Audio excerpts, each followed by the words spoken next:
All right. NBA trade season is truly underway on Sunday, December 15th, as players signed in the offseason become eligible to be dealt. Now, on Saturday, news broke that the Nets are trading point guard Dennis Schröder to the Warriors. So let's talk about the deal and what's next for Brooklyn with a writer for Nets Daily. His name is Lucas Kaplan, and he joins me now. Lucas, what's going on?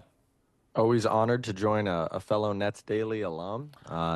Thank you for having me on, Dexter. It's, the Nets at the center of trade season. Yeah. Once again, not an unfamiliar position for them. No, it is not an unfamiliar position for them. And I'm always to be glad to have a fellow Nets Daily, as I used to work for Nets Daily, having you on here with me and the wonderful work you guys do covering the Brooklyn Nets. And Lucas, okay, so here's the deal. Nets trade away point guard Dennis Schröder to the Warriors for De'Anthony Melton and 3 second-round picks.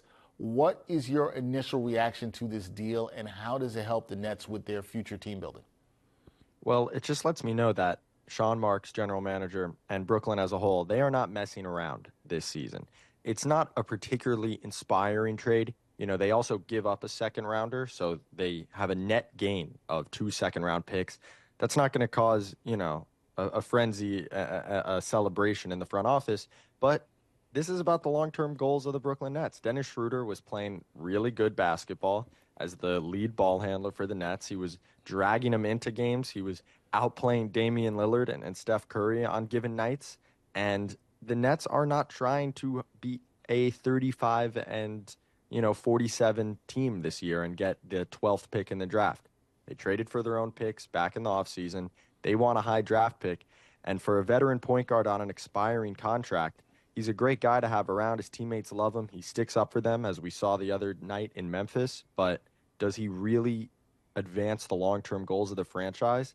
It's a cold business because the answer, unfortunately, is no. And that's what this was all about to me. Yeah, this was all about that. We'll get to what that means with them moving forward. But, Lucas, you mentioned this. The Nets are off to a surprising, I think to many people around the league, 10 and 15 start. Schroeder, arguably, as you just mentioned, the biggest driving force behind that story and that start. But with him gone, Ben Simmons is now really the only proven point guard on the team, but his health, as you know, always a concern. So who mans the point guard position now with Schroeder gone? Yeah, way back in October during training camp, head coach Jordi Fernandez talked about a point guard battle between Dennis Schröder and Ben Simmons. And with Nick Claxton getting hurt in the preseason, they opted to play small and play Dennis and Ben together. Lately, it's been Ben coming off the bench, and I think that was a no-brainer when you saw the start that Dennis got off to. He's averaging over 18 points, 6 assists, shooting the 3 ball. But with him off the roster, I think it is going to be Ben Simmons. And obviously, with Dennis playing this well, it is a downgrade. And unfortunately, the Nets do want to downgrade at this point. This season is about the rebuild. It's about acquiring that super high draft pick. So I think we'll see Ben step into the point guard role, and then off the bench, Keon Johnson will get some ball handling minutes. They still have Shake Milton.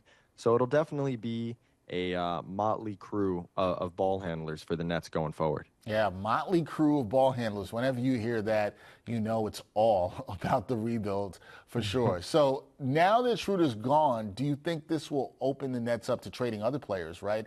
We know teams around the league have been inquiring about players like Cam Johnson, Dorian Finney-Smith. Should Brooklyn make these moves to try to trade those two guys and improve their lottery odds?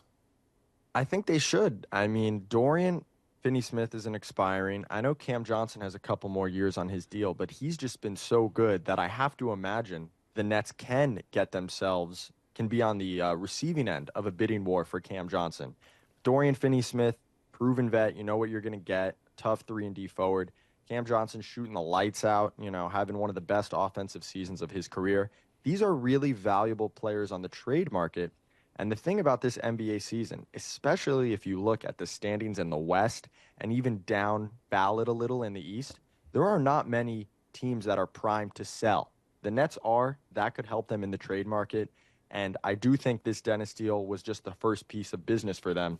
And I should also add, it was a good piece of business.